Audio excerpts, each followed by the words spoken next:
Hello and welcome to the Handicapable Black Woman Throne Room. My view of humanity is a whole new tea. I am going to be doing, well, first, hi, hello, how are you guys? I hope you guys are working on your dreams, goals, and or with the holidays approaching either and with the weather changing, making sure your mental is good. And also, I'm hearing a lot of relationships are either crumbling or coming together because of the political atmosphere.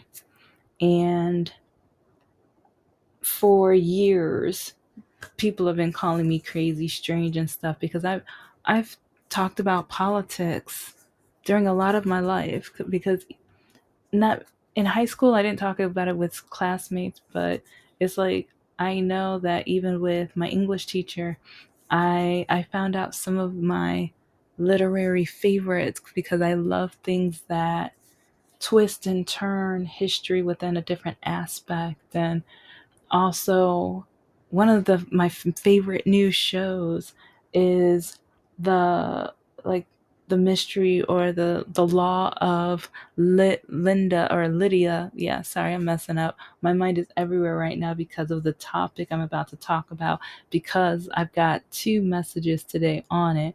But the law of Lydia Poet. Check it out on Netflix. Oh my god! Her character, like I have such a connection with her character, and I think that's one reason because she is determined, and everyone keeps telling her what she can't do and what she should do and what she better stop doing, to the point where she even gets arrested. And yeah, I'm not going to spoil too much, so don't worry, it takes a while, but it's just amazing with how strong and determined she is. And it has taken a lot for me to get to that point. And I know I'm older, and well, most men say that my uterus is all used up and dried out and whatever. And or men are like, oh, you don't have any kids yet.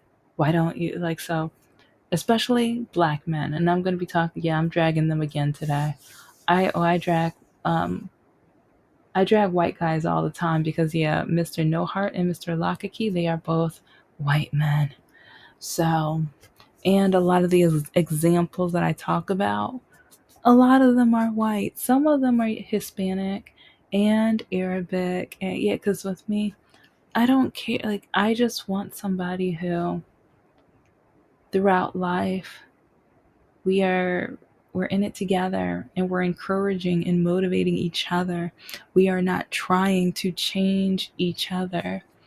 And that's one reason why, well, because of him I added must not have been in prison on my list of dating standards on dating apps.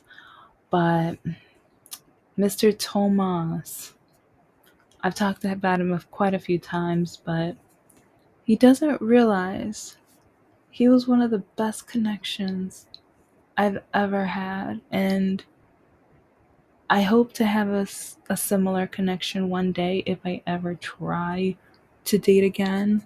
At this point, I've kind of given up because a lot of men, especially black men, they hate me, they can't stand me, and or they always try to change me, which that is what this episode is about. I know some people who, once they hear my stories, they might ask, why don't you date black men? Yeah, I'm probably gonna be slipping up words throughout the episode because I'm so uh it's like, and I'm gonna be putting some of the screenshots of the messages I've gotten from black men today, because it's really funny how the black men are telling me Trump is your president now. You better be submissive, you better or you better act right and stuff like that. And it's just like, huh. Yeah, and it's really crazy because, okay, white guys, white people, listen up to this. When I first put that standard in my profile, Do you know how many white people said I was a bigot and racist? Do you have any idea how many white people kept calling me a bigot and racist? And I was just mind blown. I'm like, how am I the bigot? How am I the racist? I am making sure that the person I date and maybe one day marry, we are aligned politically on very crucial issues. Because if we're not, we're going to get in arguments. We're going to get in fights because I am not submissive. Okay. Okay. Like, and that's one thing conservative men are going to try to do. They're going to try to change me to be submissive, but I am not submissive. And that's one of the reasons why I knew I was never going to last with Mr. No Heart. The more I was seeing, part of me thought I could tolerate him until he moved up north. Because yeah, he told me that I was going to move up north with him. Didn't ask me. He didn't ask me. He told me. And he did like that. He doesn't know how many, like, there were so many red flags I could fill a pool. I could. And I, like, specifically that night and the night he told me that you don't have to rinse out your recyclables after, like, I'm like, I've watched the documentaries, I've heard the news. It's like on different news channels and things like that. When people are interviewing the recycling experts, they say to rinse things out, and he slammed his fist on his computer desk. Yeah, good times, right? Refusing to go to my mom's funeral, refusing to go to my major surgery. I invite him over so many times throughout the relationship, but after I broke up with him, he had the nerve to say that he never came over to meet my parents when I invited him to so many Christmases, Thanksgivings, Easters, Super Bowls. Even with the Super Bowls, I was like, if you go to the Super Bowl, I will give my dad some money to get extra food. I will even order some food, or it's like I will give you $20 to pick up some food and bring here to make sure that you have the food that you want. And when his vehicle got repossessed, who lent him money? Lent him money, ladies. Don't, like, yeah, because he owes me a lot of gas money.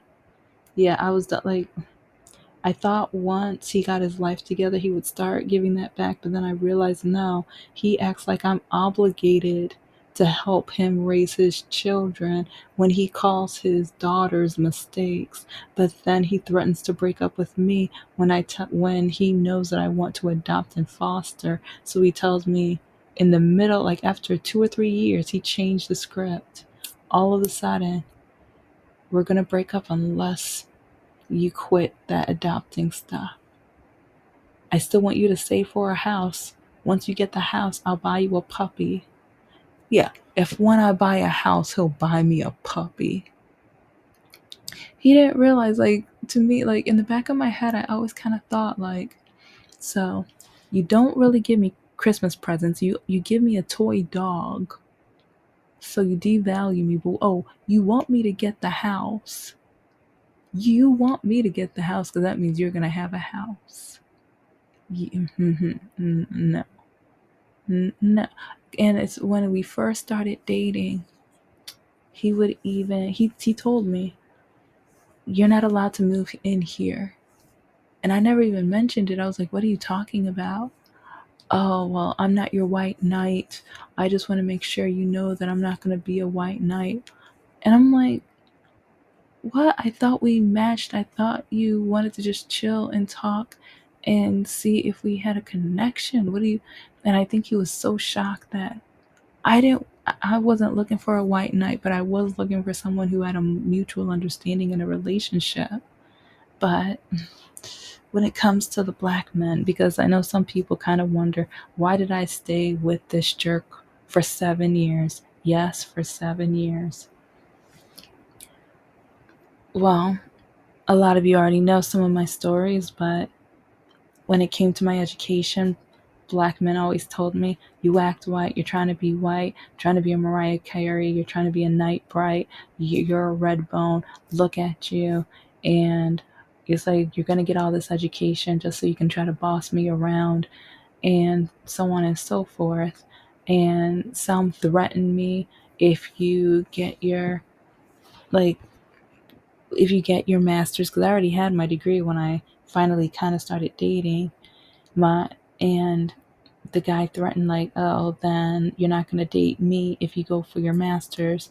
And so yeah, it was kind of hard because part of me was just like, okay, I'm supposed to be getting married in my 20s, so yeah. But then I realized, skip him, and he's not getting anywhere, and he's just a lazy bum. So, and then there was another black guy, and then, like, I would talk about my goals and my children's books ideas, and he laughed at me. And he told all of his friends that I was just trying to be a little white girl. And then, let's see, I'm trying to go in order, but I'm probably going to go out of order.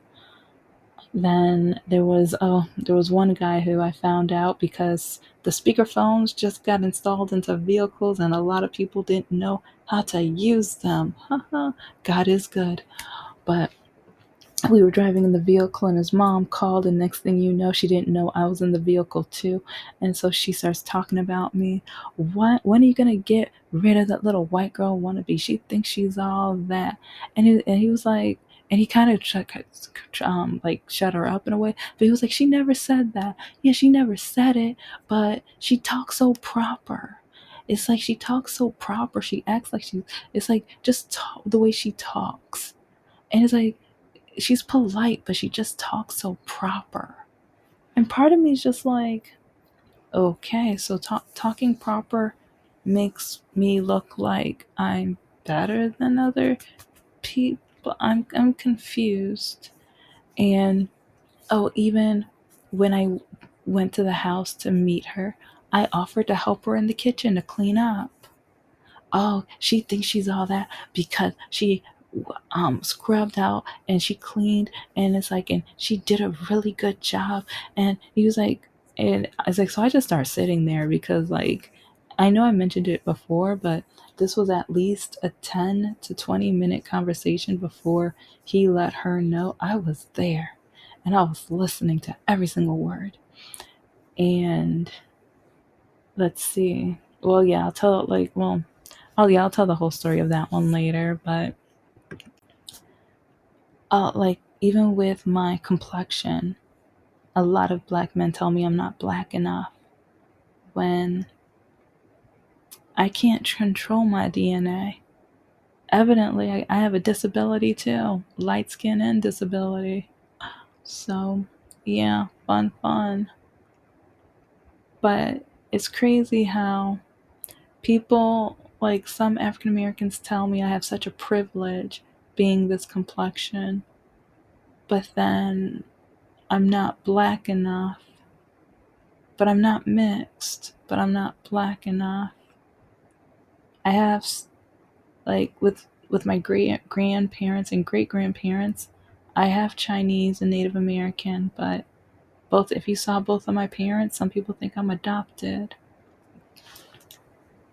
And I mean, even, well, all in all, it's just like, even with the way I look, or it's like I get sew-ins and stuff like that, because I remember I had my natural hair on a date, and a black guy told me, how do you have inside hair, but then you have pick and cotton?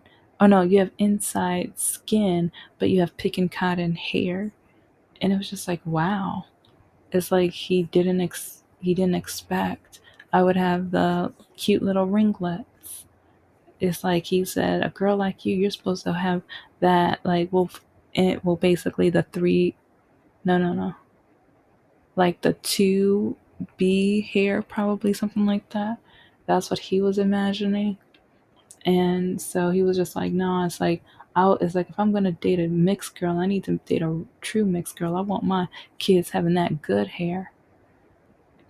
And so, and I get that quite a lot, to the point where I'm just like, okay, black guys, if you don't think I'm black enough, but then you're expecting me to have a certain hair type so that I can give your kids a certain DNA of, like no.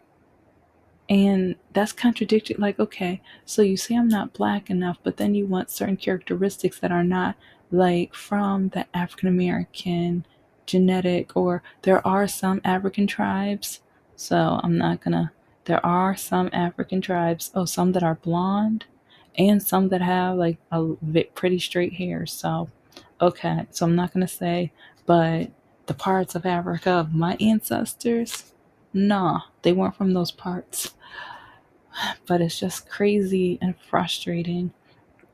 Be- and the fact that a lot of guys tell me that as a black woman, I am obligated. I repeat, they tell me that I am obligated to date them. I have to date a black man. I have to marry a black man because black love, and that's what a black woman's job is. But it's okay when they don't. And it's okay when they treat the black woman like dirt, or when they tell the black woman that she wasted her time in school, or that her saving money. Okay, yeah, because even with some black guys, when they hear that, because I'm a nerd and I know it, I love anime, I love documentaries and researching things. I'm writing novels, and I have 6 published children's books and more to come. And I'm creating my own businesses and things like that. So a lot of them, they think I'm a square, they think I'm a nerd, they think I'm supposed to just be submissive and follow, especially, oh, the Christian black men. I can do a whole, like, I talked about them on and off throughout the episodes. So yeah, go back. It's like I try to make sure I put church or pastor in the title, so look those up. And it's just really annoying, and just really annoying because these men just want to change me. And it's crazy because I listened to a couple videos, and there was one guy who literally said that most men are conservative, and especially the Christian men. And for men and Christians, their job is to change people and like convert people. That's their mission. So if they can find a liberal woman and convert and change them into what they want, they're happy. And that's one reason that they will not date a conservative woman. And I remember there was one woman who said liberal is more feminine and conservative is more masculine. And just some of that just kind of made sense. But then there was one, okay, I don't want to call him an idiot, but to me it was kind of idiotic. But he said, women want real men. There are no attractive liberal men.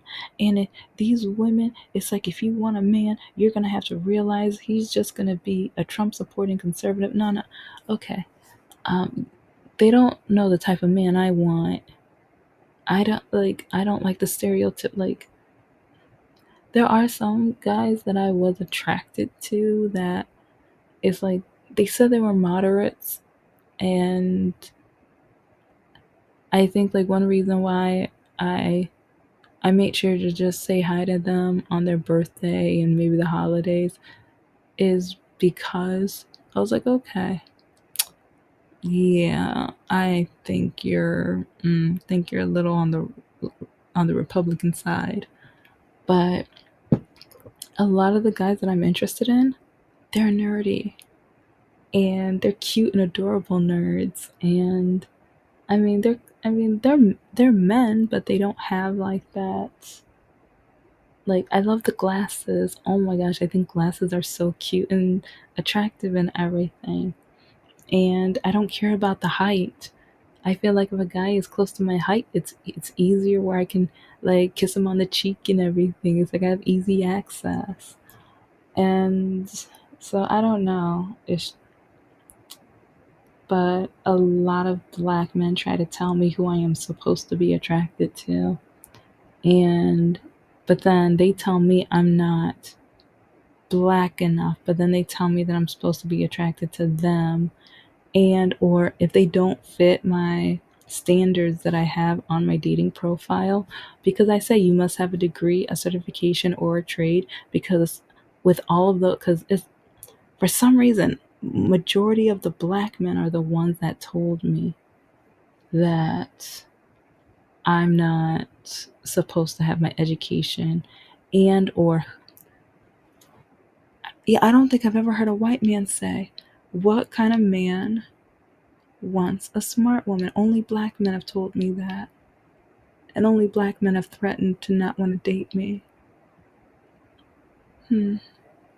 And only black men have told me that I better not start my business, or my business is going to be a waste of time, or I'm, since I'm a woman, I'm never going to do it right and it's never going to be successful.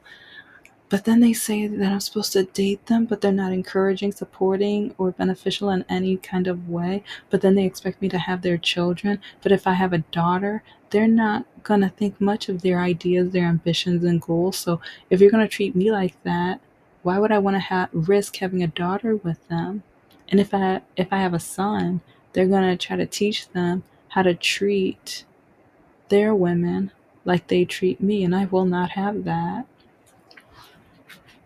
One reason why I've decided that I'm going to work on my business as much as I can so I can adopt and be a single mom on my own. And yeah, I mean, is it the traditional? No, but at least I'll be showing my kids that they can live their dream and they can work hard and be creative and ambitious. And at the same time, I want my businesses to be great enough so that they can travel. It's like a lot of the kids in the adoption foster, it's like some of them age out and they never get that chance.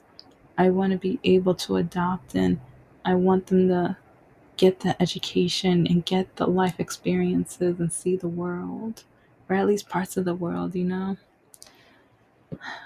And oh, because even with some of the black guys, when I talk about traveling or when I talk about international news, who cares about international news? You're only supposed to care about America. Yeah, that's one reason why our educational system is absolutely horrible, and that's one reason why when I was teaching at the inner city school, yeah, none of them knew what the apartheid was. And like whenever I would try to teach about something internationally, some of the students even accused me of making up stuff or lying. And I remember one time the principal was right nearby, and she had to come into the classroom and let them know that everything I was saying was true. And they were so shocked and amazed and everything, to the point where I'm just like, this is why we need international history classes. This is why, like, but then the Republicans are going to say, "Oh, they're woke." Okay, okay. It's just really annoying, and I know some people are going to judge me for dating outside my race, and I'm still single, so it shows that that doesn't work that great for me as well. But I've had better and safer connections. Instead of men trying to tell me that I'm trying to be white and that I'm trying to be somebody I'm not, at least the guys that do date me, they understand that I'm going to be me, and they're not going to try to accuse me of being a nationality that I'm not. And a lot of them get to see my bubbly, dry humor, this like personality, and instead of black men telling me that's not how a black person's supposed to act, I can feel comfortable around the person I'm dating because they're not accusing me of being something I'm not or being someone I'm not. And it's sad and it's frustrating. But it's really annoying right now how a lot of black men are writing me telling me that I'm supposed to now be a good girl because Trump is in charge. Not yet. I still have a couple months I can breathe. But Even when that happens, I'm still never gonna date these fools that are riding me. My standards are gonna change. I was about to say they're gonna change, but actually they might change. But I don't have enough room because yeah, it's like literally I had to use every portion just to write my, and I wasn't able to add because with education I wanted to put must have a degree, certification, or trade, but I couldn't even fit trade. And so I thought, okay, if I put degree and certification, I mean trade's kind of in between because it's like it takes longer to get a trade than a certification and stuff like that, so hopefully. But I've been kind of thinking I want to add something else, but the list I already have, oh, these men hate me already. But part of me is just like haters just motivate me because when they write me and just tell me, especially the black guy who told me, I know you don't have any of these things, but I want a white woman anyway. I'll look for that one. I'll put it in there. He wrote me about 2 years, a year and a half or 2 years ago, something like that. But yeah, a lot of these black men, a lot of these black men, they try to have this conservative, like, I'm going to change you, or I don't want to work for a good woman, but I demand to have a woman that will be submissive to me, even though dot dot dot. But I'm going to be me. They say I'm kooky, they say I'm crazy, and everything in between. I'll get over it. I have worked hard, and I'm going to continue.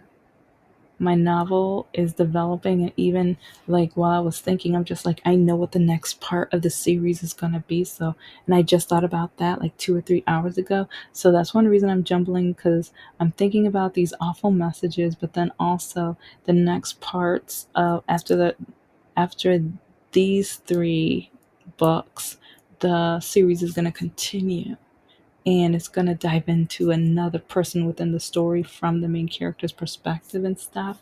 So I'm excited. I am so excited.